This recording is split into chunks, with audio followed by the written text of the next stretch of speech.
नमस्कार, मैं Ruby Gupta occupational therapist. जैसे कि मैंने आपको इस वीडियो के फर्स्ट पार्ट में असिस्टिव डिवाइस के बारे में बताया था कि असिस्टिव डिवाइस सेरेब्रल पाल्सी में किस तरीके से आप इस्तेमाल कर सकते हो। And this is the second part of aids and assistive devices for children with cerebral palsy. For communication, जैसे कि अगर किसी बच्चे को पेंसिल पकड़ने में या लिखने में कोई भी तरीके की प्रॉब्लम होती है या वो अपनी बात को नहीं समझा पाता है, तो हम इस तरीके के असिस्टिव डिवाइस की मदद लेकर उन्हें दे सकते हैं और उनकी बात को समझ सकते हैं।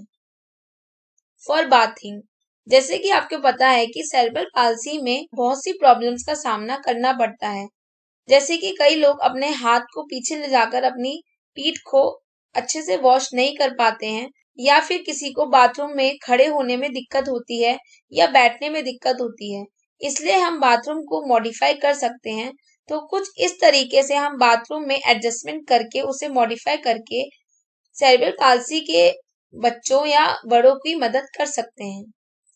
जैसे कि आपको दिखाया गया है कि बैठने के लिए आप इस तरीके की सीट बना सकते हैं, खड़े होने के लिए या सपोर्ट के लिए इस तरीके का ग्रिल बार लगा सकते हैं।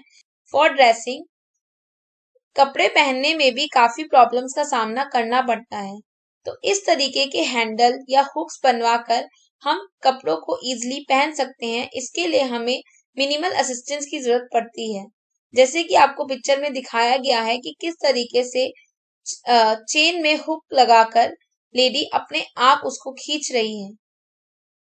इस तरीके से वेरियस डिवाइसेस आप बना सकते हैं जो आपको ड्रेसिंग में हेल्पफुल रहते हैं। फॉर वॉकिंग, सेरेब्रल पाल्सी में बच्चे होते हैं या बड़े होते हैं, उन्हें हमेशा सपोर्ट की जरूरत पड़ती है। तो इस तरीके से अगर कोई उनके आसपास नहीं है तो हम ऐसे असिस्टिव डिवाइस की मदद से उन्हें मिनिमल असिस्टेंस के थ्रू काम करवा सकते हैं। इस तरीके का वॉकिंग सपोर्ट बनवा सकते हैं या इस तरीके का वॉकर बनवा सकते हैं। ये कुछ टाइप के क्रचेस होते हैं, जब किसी को चलने में प्रॉब्लम होती है तो हम उसे प्रोवाइड कराते हैं। जैसे कि फर्स्ट पिक्चर में दिखाया गया है कि ये क्रच फोरआर्म तक आता है और वहां तक फिट होके आप उसे हाथ से पकड़कर इजिली सपोर्ट लेकर चल सकते हो। अगर किसी को बहुत ज्यादा चलने में प्रॉब्लम होती है, खड़े होने में प्रॉब्लम है, तो हम उसे वॉकर प्रोवाइड कराते हैं, जैसे कि आपको सेकेंड पिक्चर में दिखाया गया।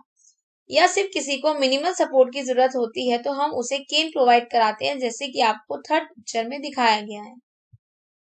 एम्बुलेटरी एड्स, अगर कोई खड़ा नहीं हो सकता है या अपने आप नहीं मूव कर सकता है तो हम उसको इस तरीके की व्हीलचेयर प्रोवाइड कराते हैं, जिससे वो कम से कम सपोर्ट के बिना अपना काम कर पाए।